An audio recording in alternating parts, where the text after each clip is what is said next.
Okay, hello, welcome back. We are gonna talk about the last chunk of brain parts, and this time it's gonna be a mixture of frontal lobe and neocortex. And as you can see from this slide, I'm very out of frame. As you can see from this slide, we are going to be talking about Phineas Gage. Yes.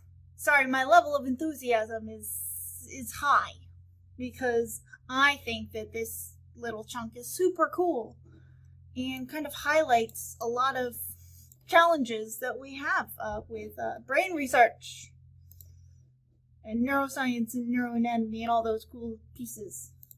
All right, so frontal lobe and neocortex.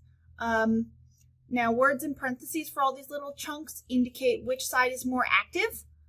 So in general, this is where all your higher cognitive functions live. They live in this part. If you damage it, you're going to struggle with your higher cognitive functions. And that's kind of how we figured it out. Not deliberately damaging it, but you'll see. So yeah, on the left side, that seems to be more linked with pleasant, positive emotions, while the right side seems to be more linked with unpleasant emotions. It's not this clear cut. Like, it's not like neuroticism only lives on the right side of the brain and extroversion only lives on the left. But there's more of a bulk there. And I've got a note here that I wanted to make sure I got. Like, for example, a propensity to be angry seems to light up the left side. So it's not, and that's linked with unpleasant negative emotions, but it lights up that side. So it's not as clear cut, but these at least give you some kind of ability to have some semblance of structure and kind of plop everything in like a big five framework. So yeah, approach kind of things light up the left side, withdrawal things light up the right side, inhibition of reactions to unpleasant stimuli, left side, and just in general, the personality traits associated with stability light up the left side, and neuroticism lights up the right side. Again, not clear cut, like angry pops up the left side, but that's the idea. That there seems to be some left-rightness that we have with the brain. Cool. So now there's this thing called the somatic marker hypothesis that is really controversial, or at least I think it's controversial. And it's framed the conversation about Phineas Gage and some other cases, like Elliot, who's this guy with a large tumor. I'm not going to detail him, the Elliot case here. It's detailed way better in the book than I could ever do. Plus, then I'd have to talk less about Phineas Gage. Yeah, my level of enthusiasm is going to be like through the roof. So endure or enjoy if this is your cup of tea. So yeah, so these couple of early brain damage cases really shaped our understanding of how brain damage and cognitive function work together. Now, really early stories let me back up and tell you who Phineas Gage is for the one person who's been living under a rock, and it's okay. Someone just has to be the first to tell you, and if I'm the first, yes. Okay, so Phineas Gage is this guy who worked on a railroad. He was management-ish, but still in the scene, working on a railroad in Vermont in 1884. And what they were doing was getting preparing for a railroad, and including loading these kind of blasting caps with dynamite and plugging them in with these big long metal rods. And these aren't tiny little metal rods. Okay, this is wood, but we're talking 3 feet. Whoop. So about my armpit height. It's huge, and it is tapered, kind of like this, but not wiggly. So it does broaden out. and the blasting cap exploded and shot a giant spike. Oh, okay. This hair stick is not bendy. Let me swap them out. All right. So let's pretend this is 3 feet and like huge. Yeah. So that blasting stick got shot through his face. Yeah. And I've got some images, skull images coming up, so they're not that morbid. But he had major brain damage, and early reports only reported that he, had less positive emotion, less negative emotion, and that he had some trouble making decisions. It was a little worse than that. But before I go into more details, sorry, this one's let me make sure I hit the key points, and then we'll crawl deep in. So, Phineas Gage, major brain damage. Boop. Yeah, and early reports showed that he had less emotion and trouble decision making. Elliot's case, similar, large brain tumor midline of the brain.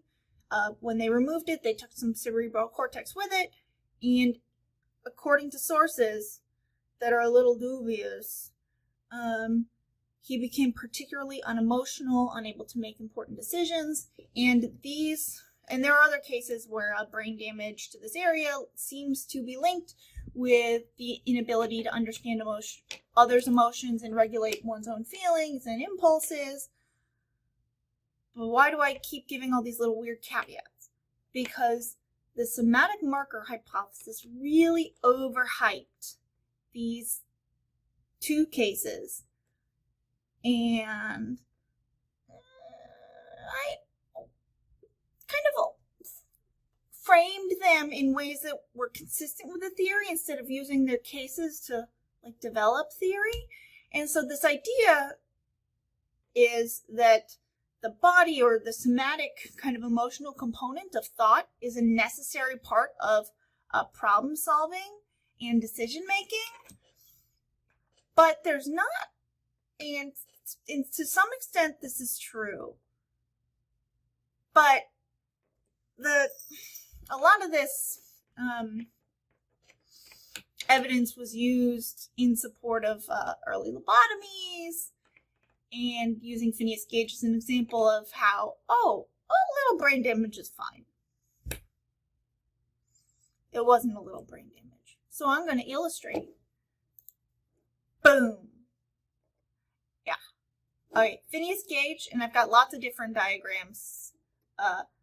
Essentially, he's stabbed in the brain with a giant spike. And these diagrams are okay. This is his skull, from in 94, so it's aged quite a bit. But you can see, the damage after he survived for another 10 plus years. But the early reports about him functioning well, we're underselling his struggles. Because he had a giant spike go through his brain, and by some miracle, he survived. And this is in the mid to late 19th century. So there's not a lot of great health care. And so it's extra impressive. So I like this image better, because it gives you a sense of how much damage there is versus that, sad 1990s, tech where it just kind of fades in. This illustrates how much damage we're talking. So he goes blind in this eye because it goes straight through his cheekbone. And all this, so pink brain, normal. All this color indicates where there's damage. A lot of damage. And you can see where, or that's just his skull. But yeah, it totally decimated his eye and just punched through lots of brain. And so he struggled. And here's some like photos from 1868, and so it's sawn in half to show the interior. It's the same skull. We've kept it. And so, like, after his death, they gave him his skull. Like, his skull was given to this photographer named Harlow, who's I apparently have removed all the detail in my notes about Harlow. But yeah, no, he's a pretty famous photographer. So yeah, the mother, and here's the quote from Harlow. And yes, I've got a duck. The mother and friends, waiving the claims of personal and private affection with a magnanimity more than praiseworthy at my request, have cheerfully placed this skull in my hands for the benefit of science. So Phineas Gage's skull is shown, and the iron, and I've got the iron spike on the next slide, because I know I've kind of I've given you some sense. It's big, it's wide. That's a big hole of brain damage. Here's his skull in context. There's this tiny little head. Here's this giant spike. You can see it's tapered. Obviously, my hair stick doesn't even, like, it. My hair stick is tapered, but, like, that's a tiny thing. This took him out. And so here's a picture of Phineas Gage afterwards, after he's healed and functioned. Now, unfortunately, the early reports that he just had some emotional flattening really his life kind of just collapsed in on itself. He couldn't hold a management job again. He ended up being really struggling to hold a job, lots of anger issues, emotional impulse. He just really struggled to control himself because his brain was. And so while the initial cases were like, oh, cool, he did okay, he really didn't. He ended up, the longest job he ended up holding was a stagecoach driver in, I think, Argentina, definitely in, the Patagonia region of South America, which is a way step down in terms of, management. And he died within about 10-15 years. Sorry, I keep looking down. So he lived about another 15 years, because I want to make sure I get this right, and I hadn't typed from my paper notes into the show notes yet. It had a really lasting influence. It made it feel so surgeons felt that it was okay to remove a large portion of your brain, because Phineas Gage, he was fine. Yeah, he wasn't fine. It's amazing that he survived with very little antiseptic, no antibiotics, and he really embraced his role, because, well, what else was he going to do? So yeah, to give you some extra final dimensions for this spike, it's 43 inches and 13 pounds. And it went all the way through. It didn't just stick there, it shot through. Probably the speed is what saved him a bit. Oof. But yeah, so that's my little story about Phineas Gage, where initial reports were like, oh, he's fine. It's not so fine. And his story, along with a couple others that are detailed more in the book, set the stage for lobotomies. Yay! But before we get there, I've got one little last thing about cognition and emotion. So Capgras syndrome, which I'm very, very confident is not how you pronounce it, but that's what my brain keeps telling me, so that's where we're going. So it's this belief that people have that all their loved ones have been replaced, and it usually follows injury to the frontal lobe. It's a possible explanation, at least one is that people fail to respond emotionally to their loved ones, and therefore they conclude that they're not the same people. And so while this gives support, this gives a lot of support for the idea that both cognition and emotion are needed to function, and there are more cases of this. And so the somatic marker hypothesis. My mixed feelings, I think, are a little more because they misrepresented those stories early on. But yeah, here's why this is a problem. Sure, all these fun anecdotes about like people getting spikes shot through their face, or like going home and like seeing that their loved ones are all replaced by total duplicates. Like these are like American Horror Story fodder. Here's why it's a problem. Psychosurgery. So the prefrontal leucotomy, which is essentially a lobotomy. They're minor differences. So like the prefrontal leucotomy is damage to a very small areas of white matter in like behind each frontal lobe with the intention. So like the goal is brain damage to reduce levels of emotional arousal and agitation. So,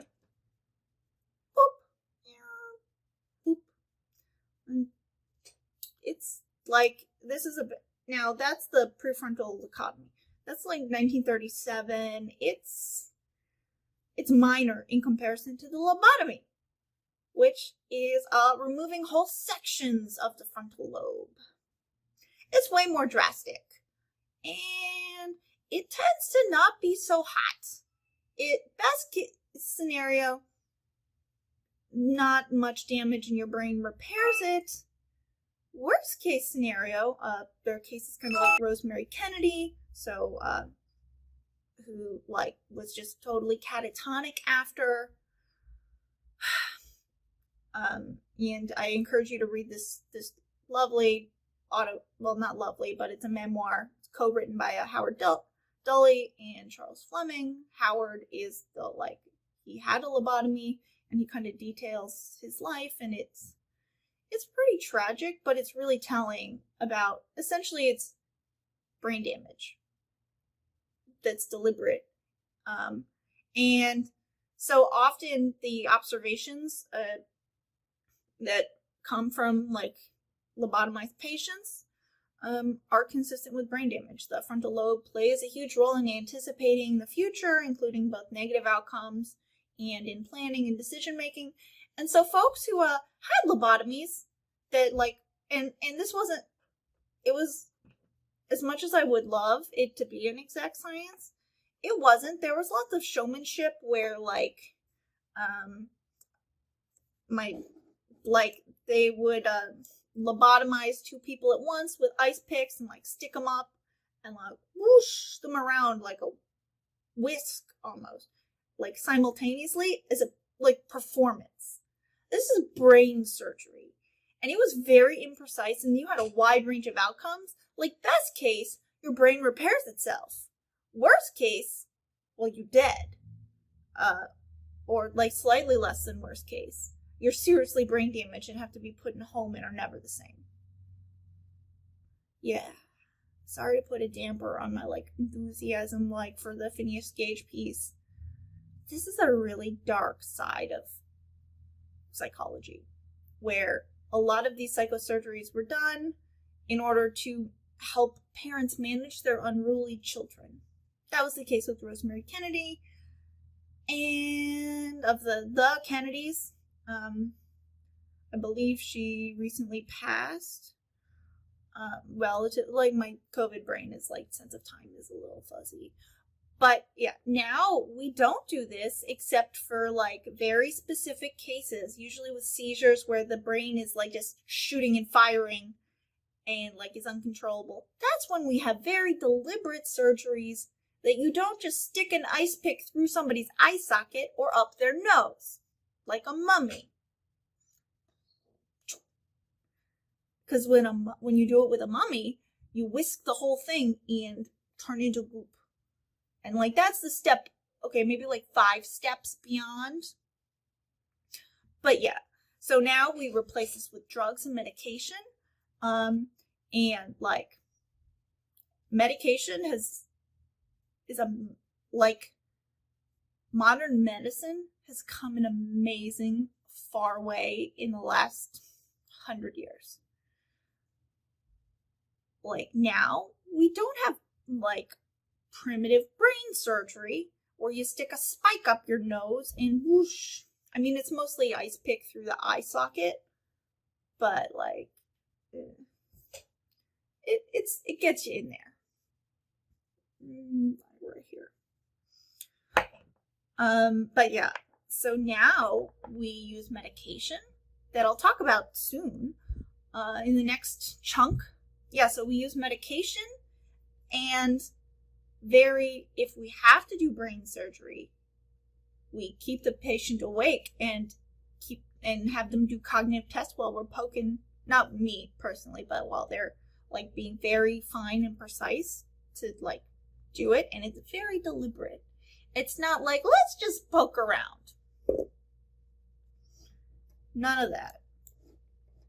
Poking around, not a good way to do it, in case that was unclear. So, brain systems, we're like right at the end of this smidge. So nearly everything in the brain, shockingly, is connected to everything else. So the systems and circuits are more important than the areas. Persistence, for example, seems to be linked to 2 areas in the frontal cortex and part of the striatum. Now, there are 2 kind of systems that might be helpful to you to get a sense of like how to link kind of personality. So you got the C system that seems to be more effortful, reflective, thinking about the self and others. This system consists of the lateral prefrontal cortex, the hippocampus, and the medial temporal lobe, as well as the posterior parietal lobe. That's the C system. Next, we got the X system, and that's effortful, still effortful, like both these are effortful, reflective, but about social thought. And this is the ventral medial prefrontal cortex, the amygdala, the lateral temporal cortex. And while they both interact, one is more about self and others, and the other is, so C is self, while X is social. Xena, the social thought. There we go. Instead of Xenia, warrior princess, which just dated me entirely. So last little chunk of this slide is the neural context effect. And so it's the idea that you should be looking at more than one area of the brain because the brain is complex. Now, it's very resilient, so you can survive, so it can kind of rebuild connections, and brain damage can, like neuroplasticity, is really helpful when you're younger. It's still a thing when you're older, but it's like harder work. The brain is complex, and lots of parts are playing together. So if you only focus on one, you're going to miss out on the processes of them working together. So next time, we're going to talk about the biochemistry of personality. Woo! This is going to include hormones, neurotransmitters. Yeah, hormones and neurotransmitters. And we're going to talk a little about humors. Okay, I'll see y'all later.